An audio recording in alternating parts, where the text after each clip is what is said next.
and welcome to Mr. Randy's Wine and Spirits. I am Mr. Randy, and today we're doing another Final Pour episode.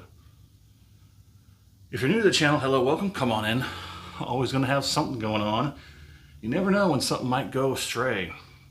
All my returning viewers, they know that's the truth. So buckle up, Buttercup, let's get into it. Today's Final Pour episode is going to be of the Kilbrin Irish Whiskey, the OG Kilbrin. We had the sherry cask finished back there, and it was a bit of a disappointment, but we are going to move on.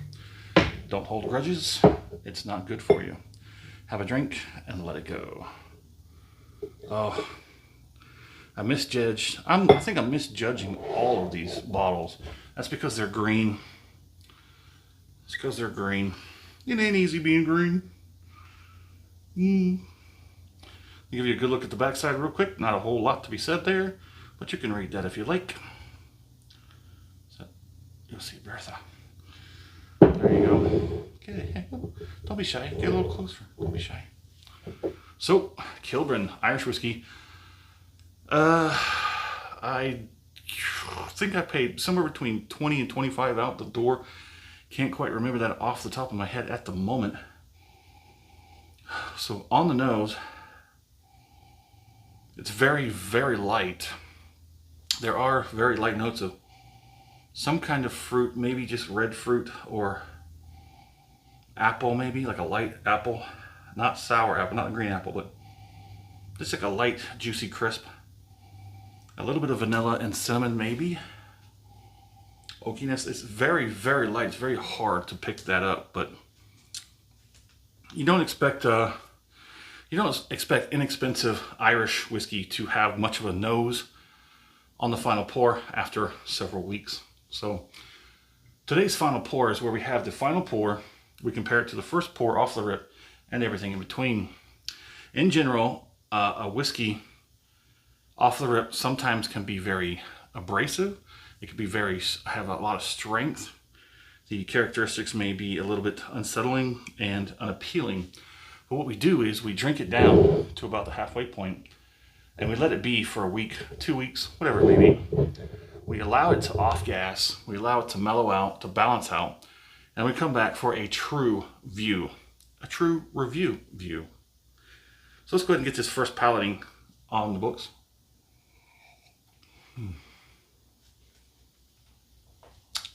Oh yes, this is loads better than the sherry cask finish, but I definitely can pick a lot of these characteristics out that was in the sherry cask finish, just minus that sort of acrid, sort of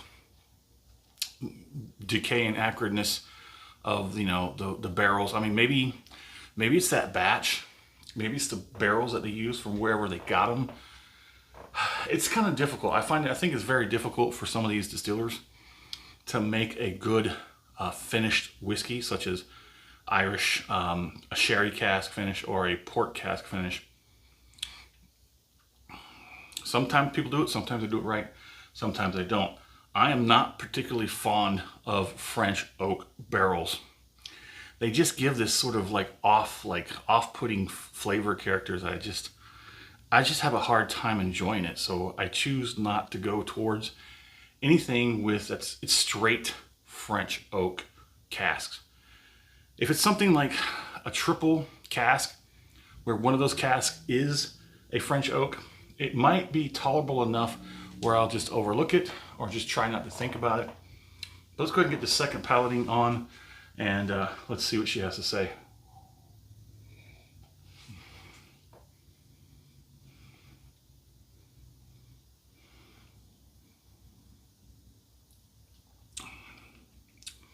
Just like the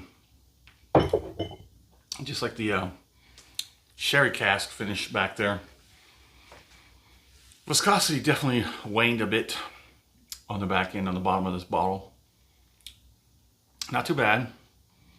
Much, much better. Loads better than that sherry cask finish. Better flavor profile, in my opinion. This is very much a good bottom shelfer right here. It's definitely worth the money. I'd probably say I would like to have seen it more along the $20 price point. I think that would make these fly off the shelf a little bit faster. Also a little bit of recognition, because I haven't seen these anywhere but Total Wine and Spirits, which makes them a Spirits Direct, which means they get them specifically through and only through Total Wine and More. Specs does the same thing. Sometimes Specs, they kind of have their off-brand, like Walmart has their off-brand, Great Value. H-E-B has what, Hill Country. So it's not technically Walmart, but it is. It's not technically H-E-B, but it is. And so it's just like this. It's not technically Kilbrin, but it is. It's not technically Wine and Spirits, Total Wine, but it is. You know what I'm saying?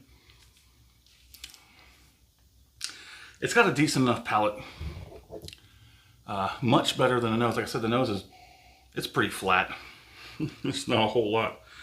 No lot to good on there, so we'll move on. I'm gonna go ahead and do a finish, but I'm not gonna do all of that. I'm just not feeling that misjudgment there.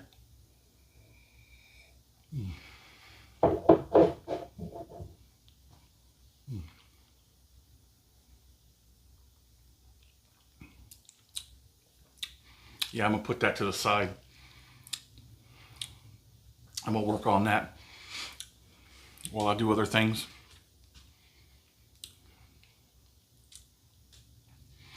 If you liked the video, go and hit that like button. Let the algorithm know you like it. And you want to see more videos like it. If you want to just bypass all that trouble and make sure that you get these videos as soon as they're released, go ahead and subscribe to the channel.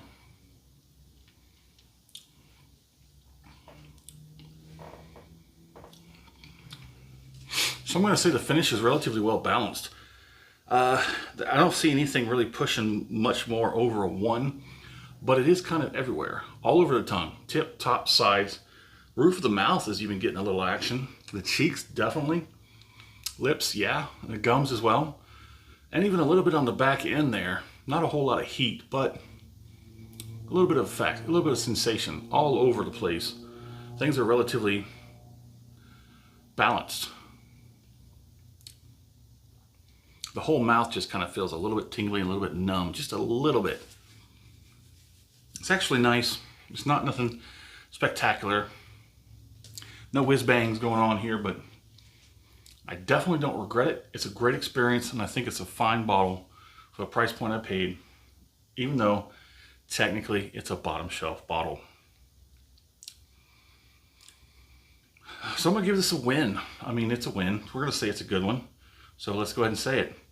Well, in the comment section, let me know what you're drinking. How do you feel about the Kilbrin? Have you tried it? Do you have a Total Wines and More around you? And as always, thanks for stopping by here at Mr. Randy's Wine and Spirits. We're going to call it a good one.